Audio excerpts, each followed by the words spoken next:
안녕하세요. 오늘도 부정선거의 증거들이 마구 쏟아졌습니다. 선거 범죄가 끝이 없습니다. 인천시 옹진군 북도면은 4월 인구수 1162명에 투표자 수는 1191명입니다. 민경욱 의원 말대로 선거 요령들이 외딴섬에도 29명이나 출몰했네요. 박주연 변호사가 남양주을의 투표함을 증거 보전 신청하면서 미처 불사르지 못했고 대체용으로 쓸 용도였는지 개봉도 하지 않은 채 오로지 1번으로 찍힌 빳빳한 신권들도 대량으로 발견했습니다. 이건 붙어서 나온 투표용지보다 더 심각합니다. 투표용지에 기재된 오타도 보입니다.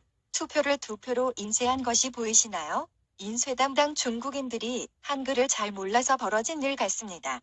예전 저희 방송에서 투표용지는 중국에서 비밀리에 인쇄해서 컨테이너로 들여올 것이라고 예언했는데 딱 맞아 떨어진 것입니다. 중국인이 인쇄하면 범죄를 숨길 수 있고 중국에 인쇄비를 보내면 중국 공산당으로 입금되고 한반도 전쟁 자금을 대어줄 수 있는 것입니다. 문재인 정권을 반드시 여적죄와 반역죄로 처벌해야 합니다. 더불어민주당의 20대와 21대 총선 관내 사전선거 득표수를 비교하면 21대가 450%가 증가했는데 100%나 200%도 말이 안 되는데 450%라니요? 이것은 있을 수 없는 일입니다. 경기도 파주시 진동면에도 선거인 수가 174명에서 201명으로 늘었고 인구수 172명보다 후보자 득표수가 더 많습니다. 파주는 북한과 가까워서 대대로 보수의 우세 지역이었는데 이게 뭡니까? 말에 안 되는 짓을 벌였습니다. 전국에 이런 곳이 한두 군데가 아니며 세계 각지에서 유입된 300만 명의 중국인 유학생 유령들이 전국의 투표소에 분산되어 1번이 찍힌 투표용지를 뿌려댄 것입니다. 그러니까 계속 숱한 실수들이 쏟아져 나오는 것입니다. 한국말과 한국 실정을 잘 모르고 저지른 휴먼 에러입니다. 4.15 총선은 명백히 대국민 사기 선거이자 중범죄입니다. 4.15 부정선거에 대한 증거 보존 신청에 대해 법원은 핵심 증거들에 관해서는 전부 기각 결정을 내리고 있습니다.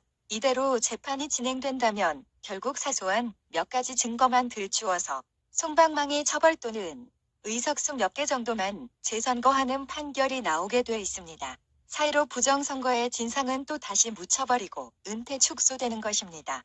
4.15 부정선거를 축소 은폐하려는 법원의 의도는 이제 명백해졌습니다. 이러니 법원을 믿고 있다가는 낭패를 본다는 것입니다. 조국과 정경심 사태에서 보았듯이 법치주의의 최후의 보루라는 사법부가 엿가락 장단에 놀아나는 엿장수 꼴이니 이제 남은 것은 국민저항권 행사밖에 없습니다.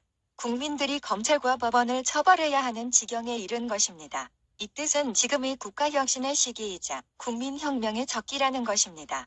입법, 행정, 사법의 3관이 모두 끝장났고 공무원 노조들과 민노총 선관위까지 부정선거의 한 몸이 되어 움직였으며 경찰과 검찰까지도 정치경찰과 정치검찰이 되어 범죄를 눈감고 있는 정도가 아니라 중궁의 공항처럼 변하여 오히려 전광훈 목사같이 선량한 국민들을 체포하는 역적들의 세상이 되었습니다. 이런 범죄를 알려야 하는 언론과 방송사조차도 야당인 미통당까지도 침묵하고 있습니다. 이건 정상적인 국가가 아닙니다. 이래도 가만히 계시겠습니까? 나라의 중요 기능을 수행하는 모든 기관들이 총체적으로 심각한 기능적 한계에 도달했을 뿐만 아니라 오히려 기능까지 보여주고 있는 것입니다. 어디 몇 군데 뜯어 고쳐서 될 문제가 아닙니다. 그야말로 싸그리 뒤엎어서 국가를 재건해야만 합니다. 민주당과 문재인을 내쫓고 미통당을 물갈이하는 것만으로 해결될 문제도 아닙니다. 지금은 국가 전체를 전면 리셋해야 되는 상황인 것입니다. 자유대한민국은 말기암 환자라서 국민혁명으로 되수술하여 새롭게 태어나지 않으면 안 된다는 것입니다. 새술은 새 부대에 담아야 합니다. 작금의 한국 상황은 구시대 정치체제가 부정부패의 늪에 빠졌으며 국민들의 성정은 폭발의 임계점에 도달했습니다. 이대로 가면 반드시 만국의 길로 갈 것입니다.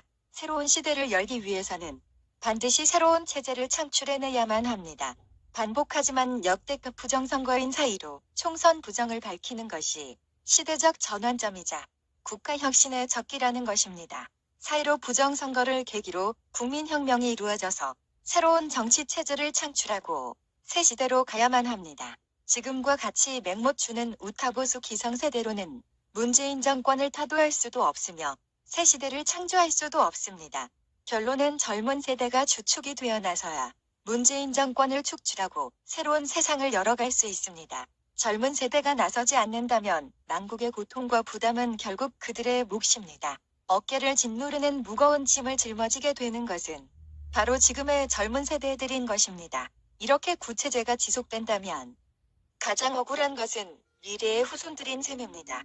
자신들이 살아갈 나라가 생지옥으로 변해버려서 영원히 고통받으며 살아가야 하니까요. 젊은이들아, 너희들이 영원히 살아갈 자유대한민국이다. 더 이상 비참한 노예로 살지 말고 푸년히 일어나 혁신하고 혁명하라. 만국으로 가고 있는 국가를 리셋하라. 리셋하라. 일어나라. 일어나라. 일어나라.